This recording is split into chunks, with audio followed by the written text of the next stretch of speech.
Before this night is over, someone will speak your name into the silence with tears they have been hiding from everyone else. They will not ask for wealth, recognition, or an easier life. They will ask for one thing only, that they be given the courage to keep a promise they made about you when no one was listening. And what makes this moment so important is not merely that they are praying. It is that their promise has already begun changing the direction of their life. You have felt something shifting, though you may not have known how to name it. Perhaps it appeared as an unexpected calm in the middle of a restless afternoon.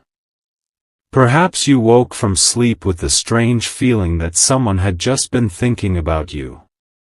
Or perhaps, while standing alone beneath the ordinary light of your kitchen, you suddenly remembered a face you had tried not to miss. You dismissed it as memory, but the feeling stayed. Why would someone's presence return so strongly when nothing around you had changed?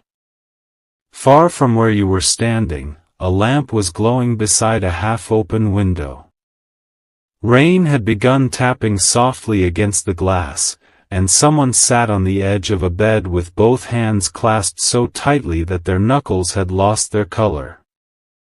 They had tried to form a perfect prayer, but perfect words would not come. All they could whisper was your name. Once. Then again, quieter. The sound of it broke something open inside them, because they had spent months pretending that your absence had not altered the shape of their days. They had become skilled at appearing fine.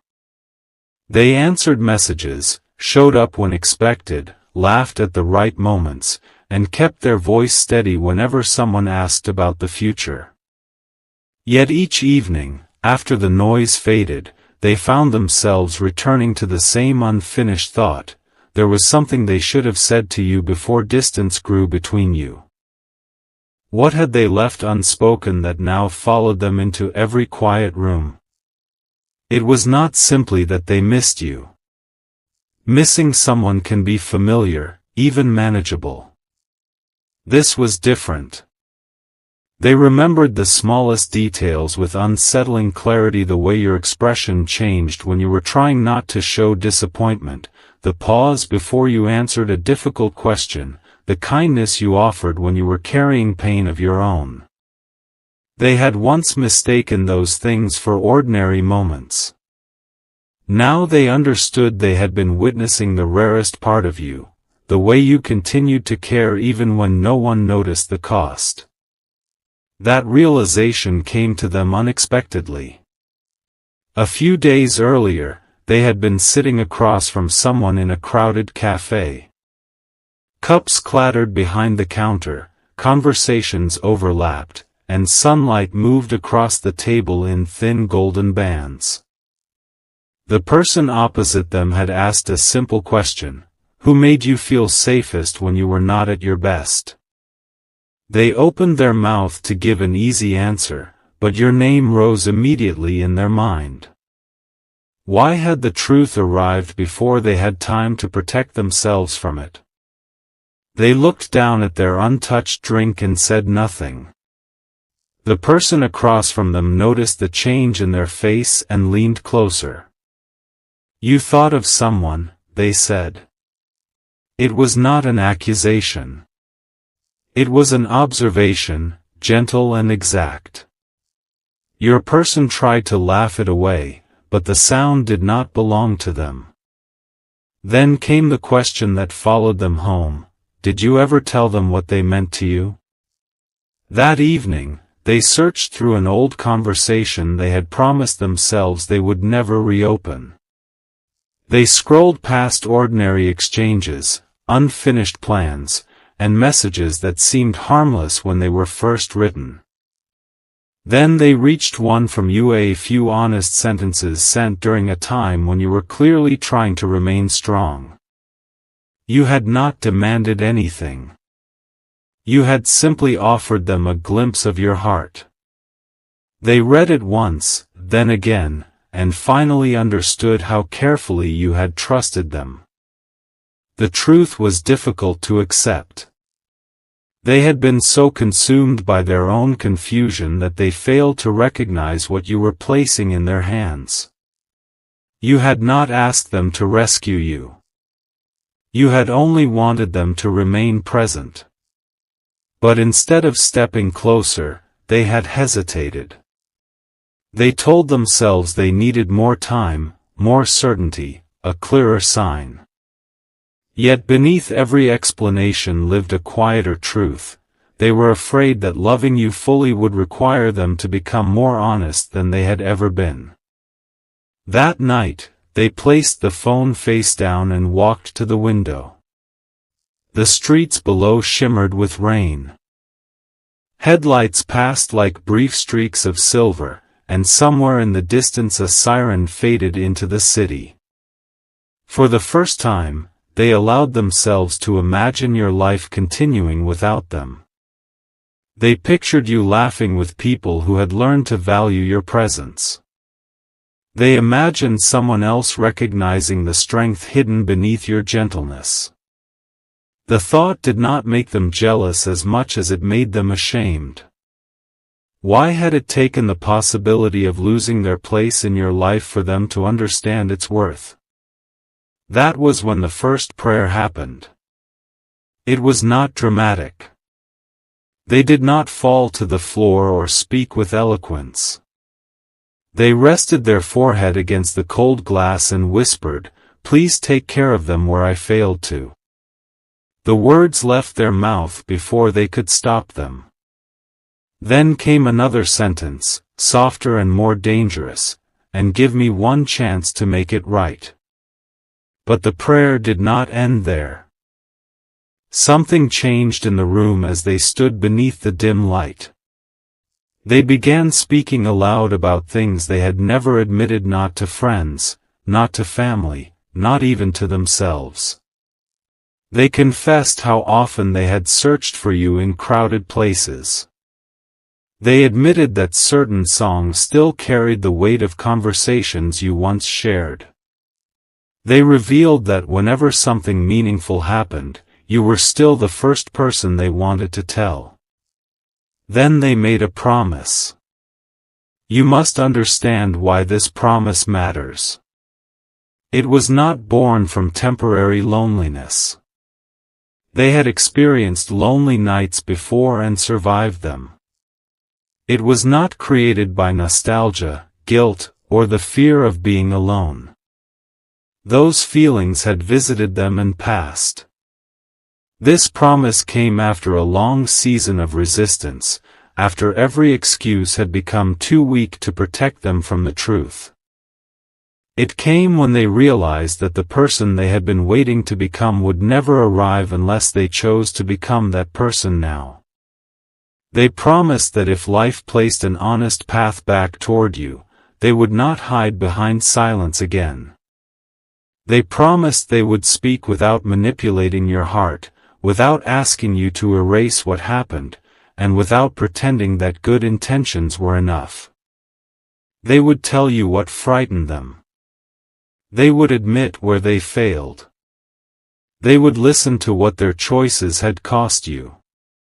Most importantly, they promised not to enter your life with another collection of beautiful words unsupported by action.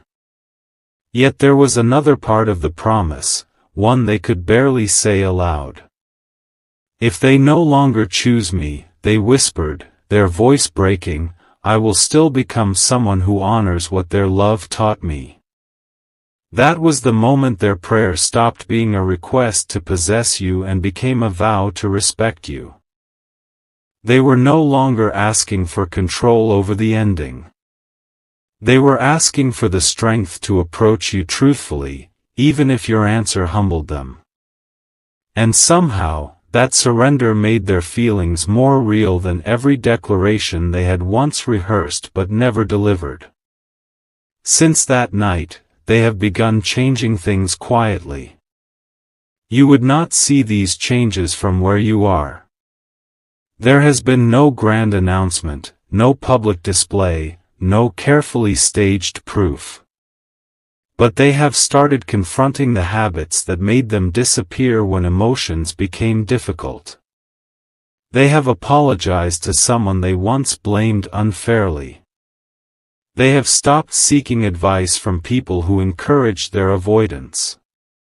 They have written down the words they owe you, then crossed out every sentence that sounded like an excuse. Yesterday, they stood before a mirror and practiced saying, "I hurt you." Not, "I was confused." Not, "the timing was wrong." Not, "we both made mistakes." Just the truth, without decoration. The sentence felt heavy in their mouth because accountability always weighs more than explanation. Still, they repeated it until their voice stopped trembling. What kind of conversation are they preparing themselves to have with you? You may be wondering why you have not heard from them yet.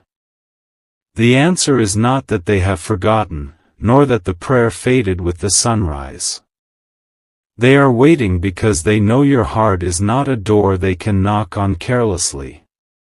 They understand that entering your peace without preparation would be another form of selfishness. So they are trying to discern the difference between reaching out because they miss you and reaching out because they are finally ready to meet you honestly. There is also something they do not know about you. They do not know how many nights you questioned whether the connection had mattered only to you. They never saw the moments when you almost sent a message, then deleted it because you refused to beg for clarity. They did not witness the courage it took for you to stop translating their silence into promises they had never made. They may imagine you waiting exactly where they left you, but you are no longer standing in that place. You have changed, too. The version of you they remember was willing to carry more uncertainty than you deserved. You searched for goodness inside mixed signals. You gave people time because you knew how complicated healing could be.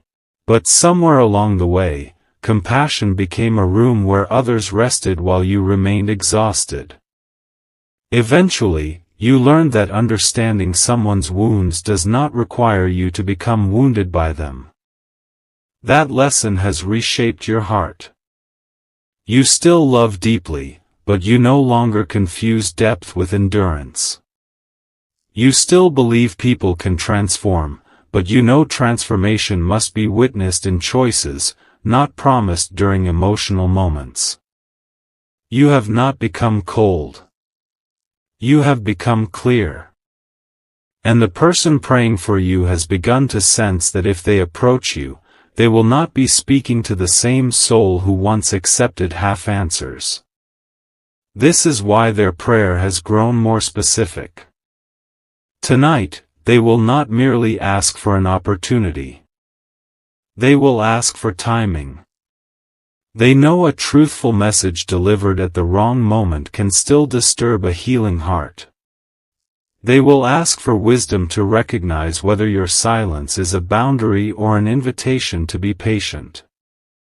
They will ask for the courage to accept that your peace may now be more important than their relief. But here is the mystery they cannot see: while they have been praying for a path toward you, something in your own life has been preparing you for a decision. A small sign has already appeared. Perhaps it was a name you encountered twice in one day. Perhaps it was an old memory that returned without its usual pain. Perhaps someone asked you a question about forgiveness, and you surprised yourself with your answer. This does not mean you are being told to reopen a closed chapter. It means your heart is being shown that it can face the past without becoming trapped inside it. Soon, you may be given information you did not have before. Not gossip. Not a dramatic rumor. Something direct. Something that explains why their behavior changed so suddenly during the time you needed consistency most. It will not erase their responsibility, but it may reveal the hidden battle they were too ashamed to describe. And when you hear it, you will have to decide whether understanding changes anything or simply brings peace to what you have already released. The person praying for you knows this truth must be spoken. It is the final piece they have been afraid to place before you. Their promise depends on it, because they cannot claim to be honest while protecting the secret that shaped everything between you. Tonight, they opened a drawer and removed an envelope. Your name is written across the front in their handwriting. Inside are several pages, but the letter is not new. The first page was written long ago, before the silence, before the distance, before they made the choice that left you questioning what had been real. The remaining pages were added recently, each one telling the part of the story they once believed they would take to the grave. They held the envelope for nearly an hour. Then they placed it beside their phone, knelt in the stillness, and made the promise one final time: I will not hide the truth from them anymore. But just as they reached for your contact, their phone lit up with a message from someone who knows what happened. They read the first line. Their face went pale. Because the secret they were preparing to confess is no longer theirs alone, and by tomorrow, you may hear it from someone else. The message came from the one person they had trusted to remain silent. For several seconds, they did not move. Rainwater traced slow paths down the window while the room seemed to shrink around them. The envelope beside the phone suddenly felt heavier than paper should feel. On the screen were only 9 words, but each one carried the force of a door being thrown open. You need to tell them before I do. They read it again, hoping the meaning might change. It did not. The sender was someone from the season when everything between you began to fracture. Not a stranger. Not an enemy. A person who had watched them make choices they could not explain at the time, and who had helped protect the truth after those choices caused damage. For months, this person believed silence was mercy. Now they had decided silence had become a second betrayal. Your person typed a reply, erased it, then typed another. Please give me until tomorrow. The response came almost immediately. You already had enough tomorrows. Those words struck harder than accusation because they were true. Your person had always believed there would be another day to speak, another chance to repair the distance, another moment when fear would loosen its grip. They had treated time as though it were something loyal, something that would wait patiently while they learned how to be brave. But time had been moving you forward while they remained trapped behind a decision made in panic. They looked toward the envelope again. The first page inside was dated nearly a year earlier. It had been written on a night you remembered for completely different reasons. You remembered waiting. You remembered watching the clock. You remembered checking your phone while trying to convince yourself that no response did not necessarily mean rejection. You remembered the strange humiliation of defending their silence to your own heart. What you did not know was that while you were waiting, they were sitting beneath harsh hospital lights. The corridor smelled of disinfectant and burnt coffee. A television mounted near the ceiling played without sound. Nurses passed in quick, practice steps while your person stared at a closed door and listened to a doctor explain that someone in their family had collapsed unexpectedly. The situation was serious. Decisions had to be made. Calls had to be placed. And within minutes, the life they thought they understood became a collection of urgent questions no one could answer. Your message arrived during that hour. They saw your name illuminate the screen.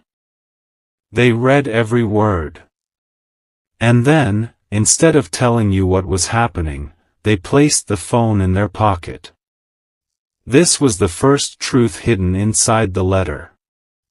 But it was not the secret that changed everything.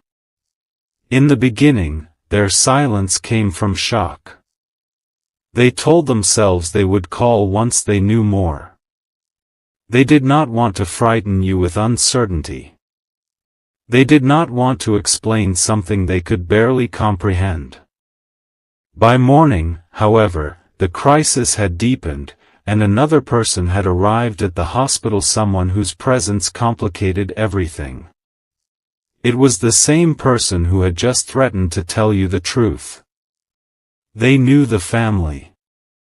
They understood the history. They also knew how much you meant to the one sitting in that corridor.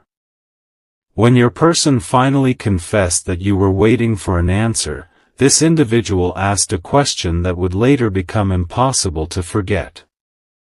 Are you prepared to let them see all of this?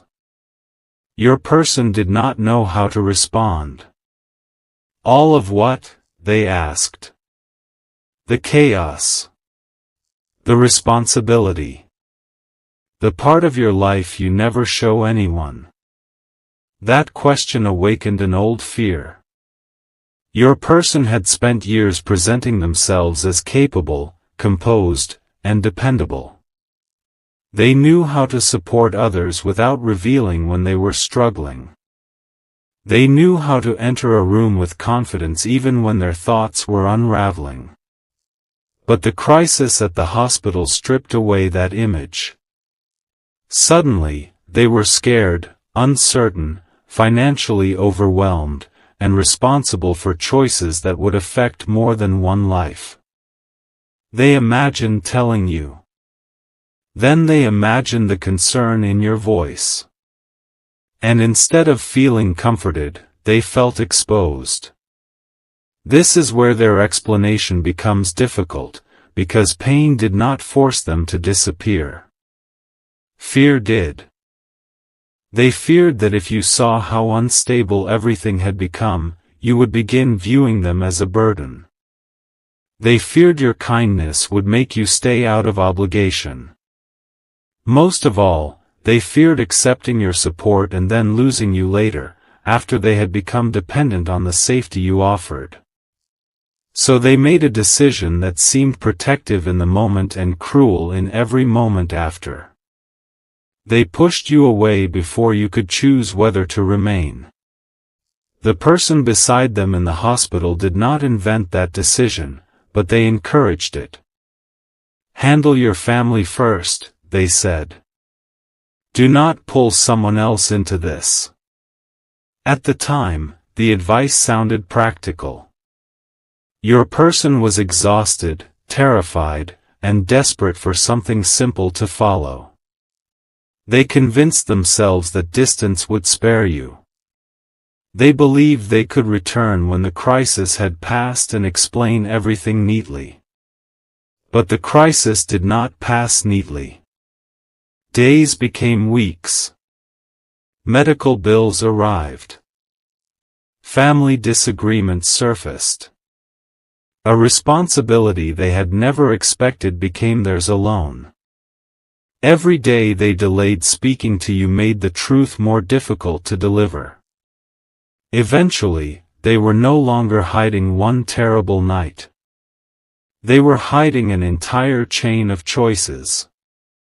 And then they made the mistake that transformed silence into something much harder to forgive. They allowed you to believe there was someone else. You may remember the photograph. It appeared unexpectedly, shared without context. Your person was standing beside the same individual who had been at the hospital.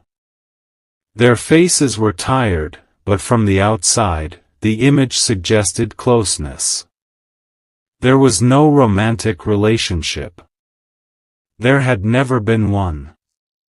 Yet when your person realized you might see it, they did nothing to correct the impression. They told themselves the misunderstanding would help you move on. They told themselves that if you believed their heart belonged elsewhere, you would stop waiting.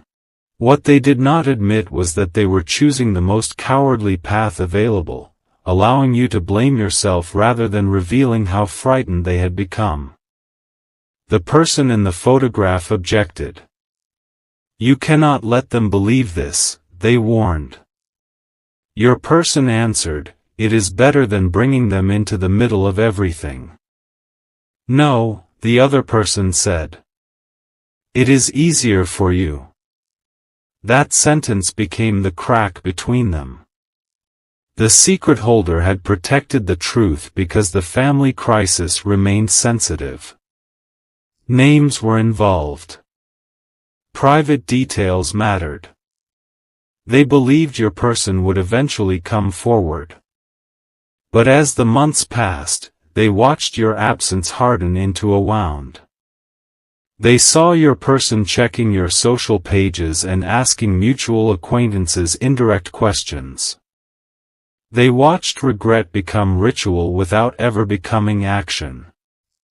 Finally, they could no longer tolerate being part of the lie.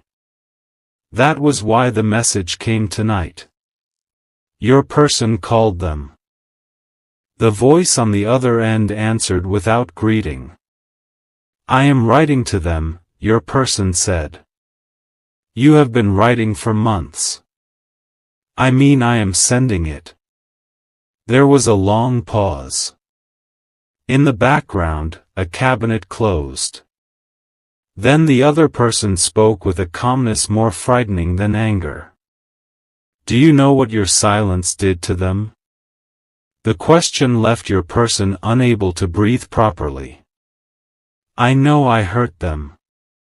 No, the voice replied. You know you disappeared. That is not the same as understanding what they carried afterward. For the first time, the person revealed something your soulmate had never heard. They had seen you not long after the photograph appeared. It happened in a grocery store on a cold evening. You were standing near the end of an aisle, holding an item you had clearly forgotten to place in your cart. Music played softly overhead. People moved around you, unaware. You looked composed until someone nearby mentioned a name that sounded like theirs. Your face changed. Only for a second. But the person watching understood. They approached you carefully and asked whether you were all right. You gave the answer you had learned to give everyone. I am fine. Then you smiled. And that smile disturbed them more than tears would have, because it was the expression of someone protecting another person's dignity while their own heart was breaking. You did not accuse. You did not ask questions. You simply said, I hope they are happy. When your person heard this, they covered their mouth with one hand. The room blurred. They had imagined your anger many times. They had prepared themselves for harsh words, for blame, even for hatred. But they had never imagined you blessing a happiness that did not exist while standing alone inside a misunderstanding they had created. Why did you not tell me? They whispered. I did, came the answer. You were too busy defending your reasons. That ended the call. Your person remained on the floor beside the bed, the phone resting loosely in their hand. Something inside them had shifted beyond regret. Regret looks backward and wishes the past were different. What they felt now demanded a choice in the present. They opened the envelope. The old letter began with explanations. They read the first paragraph and immediately tore the page in half. It sounded careful. Too careful. It described the hospital, the family emergency, the pressure, the fear. Every fact was true, yet the page still avoided the deepest truth. None of those circumstances had taken away their ability to trust you. They had chosen not to trust you with their brokenness. They removed a blank sheet from a notebook. Then they began again. I saw your message that night. The sentence trembled across the page. I wanted to answer. I needed you more than I knew how to admit.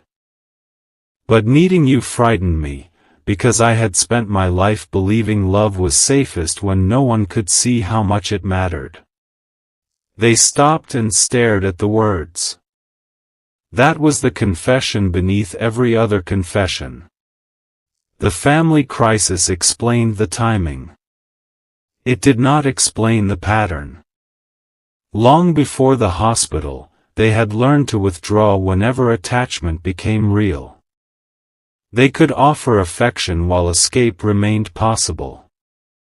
They could imagine a future while it was still distant. But when your presence began to feel like home, an old wound awakened the memory of someone they once depended on leaving without warning. They had promised themselves never to be that vulnerable again. Then they met you. You did not force their walls down. You simply made the life behind those walls feel lonely. That frightened them more than conflict ever could.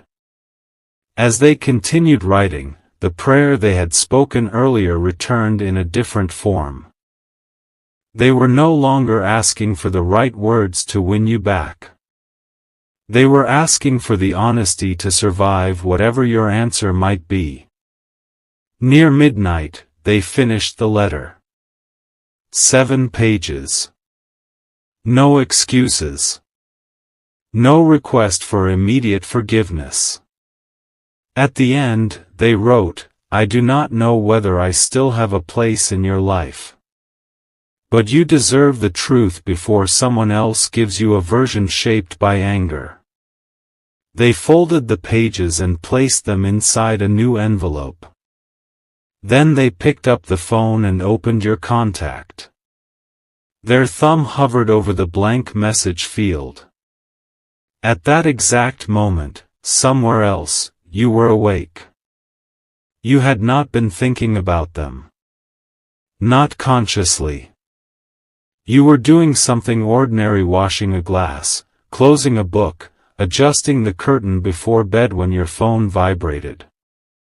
It was not a message from your person. It was from the individual in the photograph. You recognized the name immediately. For a moment, you considered ignoring it. Your life had finally reached a place where unexpected contact no longer had the power to control your breathing. But the preview contained a sentence that stopped you. You were never told what really happened. You opened the message. It was longer than you expected. The first lines apologized for the image, for the silence, and for allowing you to carry a false conclusion.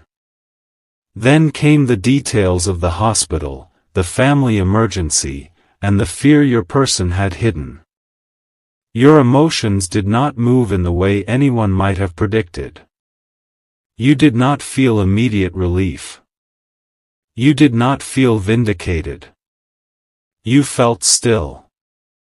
Because after all this time, you were finally receiving the explanation you once begged the silence to provide. Yet now that it was in your hands, you were no longer sure you needed it in order to heal. Then you reached the final paragraph. The sender wrote that your person had been praying for courage. They said an envelope bearing your name had existed for months. They said the truth had been delayed because shame had become stronger than intention. But the last sentence revealed something your person had not included in their letter. Something even they did not yet know had been discovered. The family crisis had not been an accident. Someone had caused it through a decision made in secret, and that person had recently returned. You stared at the screen. Before you could read further, another notification appeared. This one was from your person. Only 6 words were visible. Please do not answer them yet. For several seconds, both messages remained open on your screen. One warned you that the past was more complicated than you had been told. The other asked you not to answer. A year earlier, those 6 words might have sent you into panic. You would have wondered whether silence meant danger, whether urgency meant love, whether obeying the request might finally earn you the truth. But you were not that version of yourself anymore. You had learned to pause before stepping into someone else's storm. So you placed the phone on the table. The room around you was quiet except for the faint hum of the refrigerator and the soft tapping of rain against the roof. Your reflection appeared in the dark window, steady and unfamiliar in the best possible way. You were not waiting to be rescued from uncertainty. You were deciding what kind of truth you were willing to receive. Then your person called. Their name filled the screen. Once. Twice. On the 3rd ring, you answered. Neither of you spoke immediately. You could hear their breathing on the other end, uneven and restrained, as though they had been running even though they had not moved. Somewhere near them, paper shifted. The letter was still in their hand. Are you safe? They asked. The question surprised you. Yes. A long exhale followed. I need to tell you something before that message tells it badly. You looked toward the 2nd notification, still waiting beneath the 1st. Then tell me clearly, you said.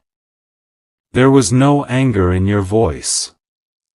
That made the moment more serious. Anger could have given them something to fight against. Your calm offered nowhere to hide. They began with the hospital. This time, you heard the details directly from them. A close family member had collapsed after taking medication that had been deliberately altered. At first, everyone believed it was an accidental reaction. Later, records showed that a relative with access to the home had changed the dosage while attempting to control a financial decision. The person who caused it had not intended to end a life, but intention did not erase consequence. The family had discovered enough to remove that person from the situation, yet they chose not to involve you. There were legal concerns, private accusations, and fear that the truth would become public before the vulnerable family member had recovered. The person in the photograph had helped gather records and arrange care. That was why they had been present so often. That was why they had remained connected. And now, the relative responsible had returned, claiming they wanted forgiveness. Your person believed the sender might tell you everything through anger, naming people and sharing details that were not theirs to expose. That is why I asked you not to answer, they said. Not because I wanted to hide it again. I was afraid you would be pulled into something that had already hurt enough people. You listened without interrupting. The explanation answered the mystery, but it did not soften the part that mattered most. You could have told me you were facing a family emergency, you said. You did not have to share every private detail. I know. You could have told me the photograph was not what it looked like. I know. You could have trusted me to decide what I was capable of handling. Their voice broke slightly. I know. For once, they did not defend themselves. That changed the silence between you. They told you the truth they had written in the new letter. The crisis had become a hiding place for an older fear. Long before you entered their life, they had learned that people sometimes leave at the moment they are needed most. When the hospital crisis made them helpless, they believed showing you that helplessness would give you the power to abandon them. So I abandoned you first, they said. The sentence landed without decoration. You closed your eyes. There it was, the answer you had once searched for in every unread message and every lonely morning. Not that you were too much. Not that your love had been foolish. Not that someone else had been chosen because they were easier to hold. They had disappeared because your presence mattered enough to frighten them. But understanding the wound did not make the wound yours to carry. I am sorry, they whispered. Not the kind of sorry that asks you to make me feel better. I am sorry that I made my fear look like your rejection. I am sorry I let you question your worth because I could not face my own weakness. You looked down at your hands. Months ago, you had imagined this apology. In your imagination, it always repaired something immediately. You pictured relief rushing through you, old pain dissolving, every lost moment gaining a purpose. The reality was quieter. Some apologies do not return what was lost. They simply stop the past from lying about what happened. And that was enough to make your next breath feel different. Why are you praying for me? You asked. The question caught them off guard. You heard the letter unfold. At first, I prayed because I wanted another chance, they admitted. Then I realized I was still making the prayer about what I wanted. So I started praying that your life would become beautiful, even if I was not part of it. You leaned back in the chair. And the promise? Their answer came slowly. I promised that I would never approach you again unless I was prepared to tell the whole truth and accept whatever you chose. I promised I would not use pain, faith, guilt, or the past to pressure you. And I promised that if you gave me any place in your life, even a small one, I would protect it with consistency, not speeches. The words were sincere. But sincerity was not proof. They seemed to know that, because they added, "You do not have to believe me tonight." That sentence reached somewhere the apology had not. All this time, you had feared they might return, expecting immediate access to your heart simply because they had finally found courage. Yet they were not asking you to reward their confession. They were placing the truth before you and leaving your freedom untouched. Why now? You asked. Because the person who caused the family crisis came back 3 days ago. You opened your eyes. Your person explained that the return had forced everyone to confront what silence had done. The family member who survived no longer wanted secrecy to rule the household.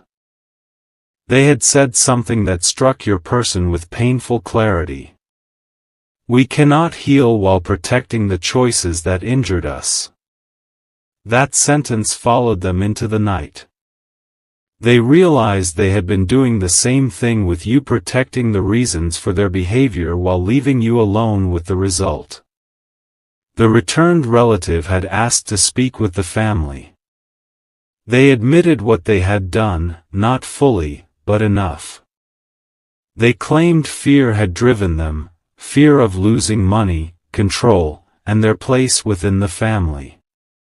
Everyone listened, but no one rushed to restore trust.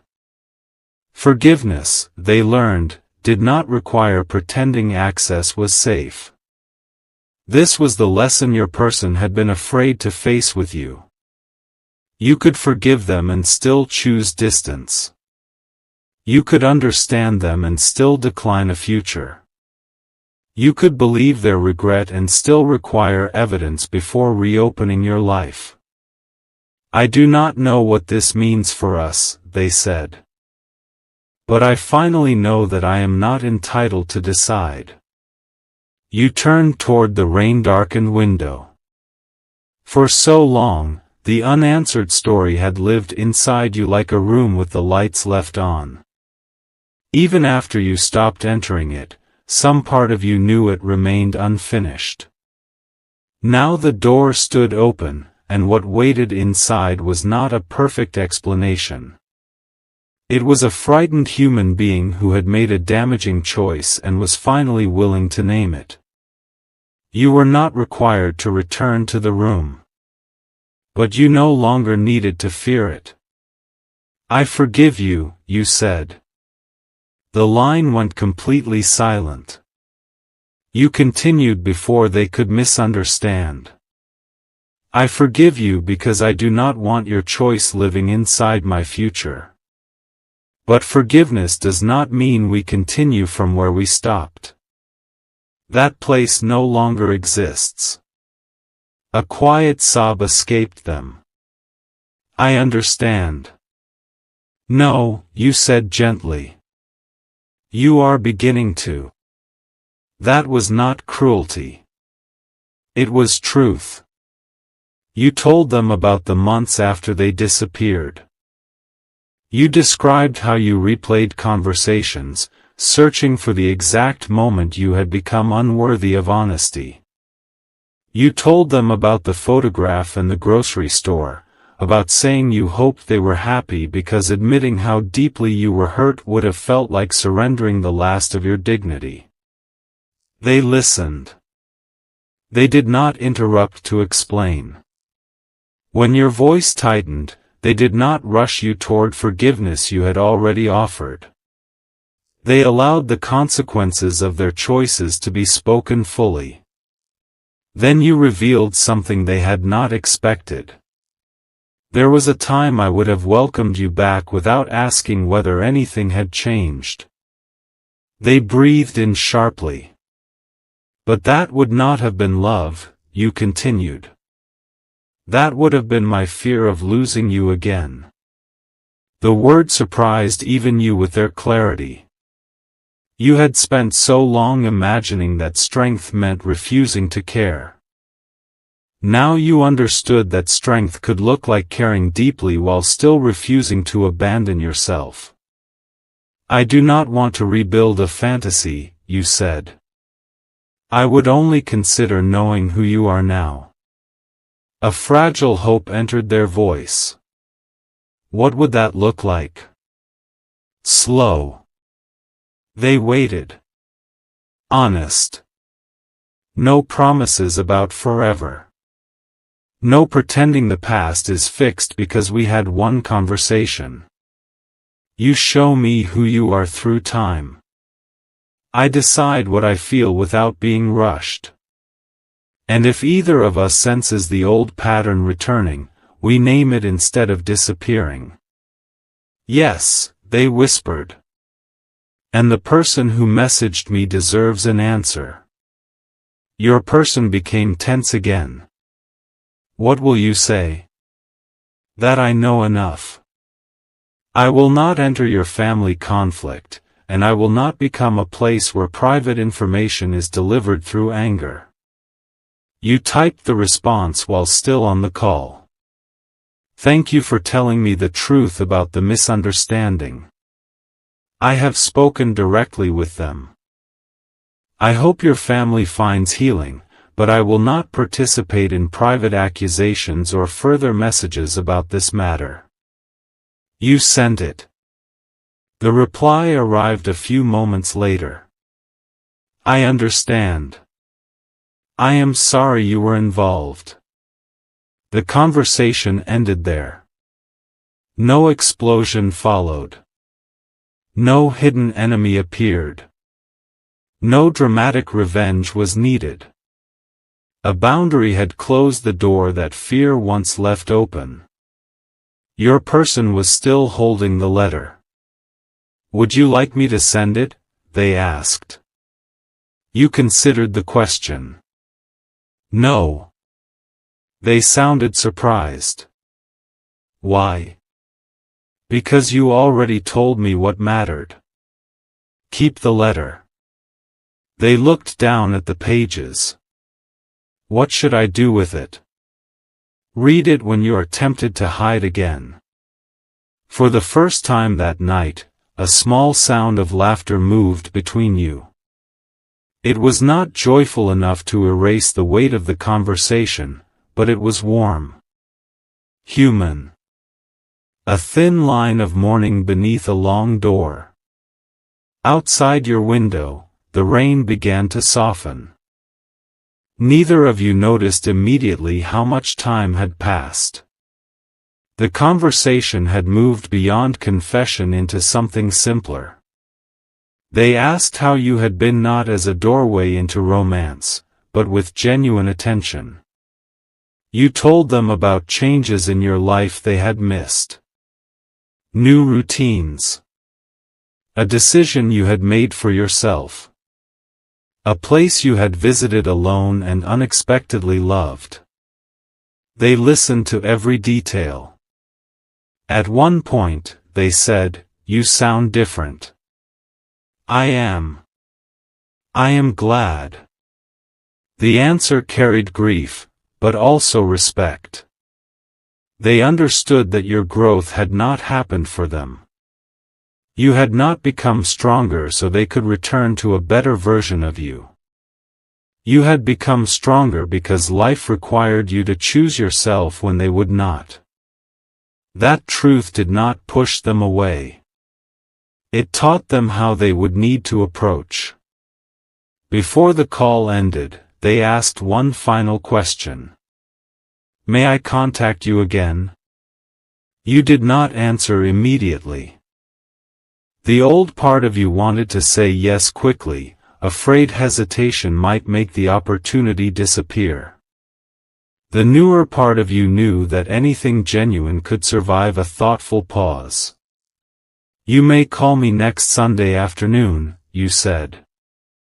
Not before. A week. A clear time. A boundary without punishment. I will, they replied. And do not spend the week preparing another speech. What should I do instead? Live the promise. The word stayed with them after you ended the call.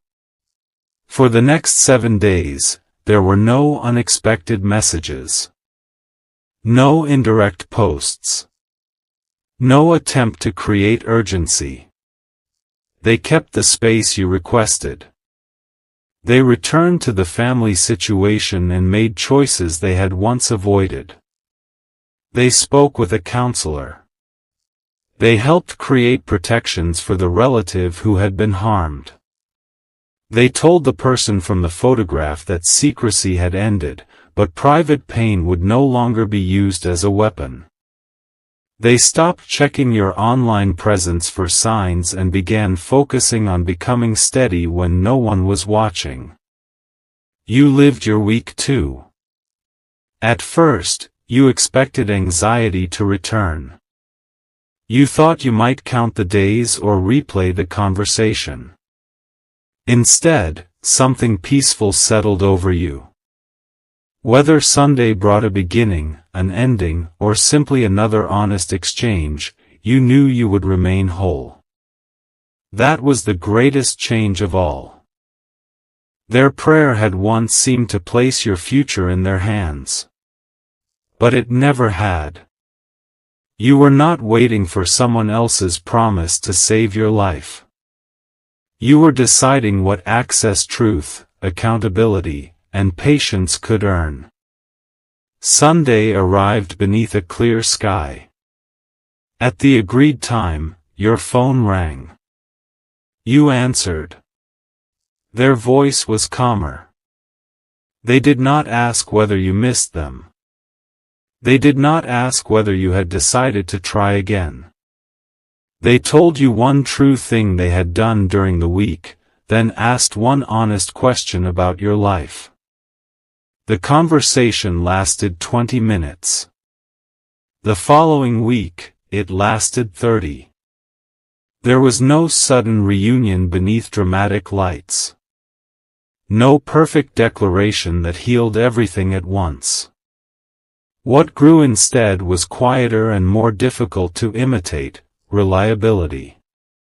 When they said they would call, they called.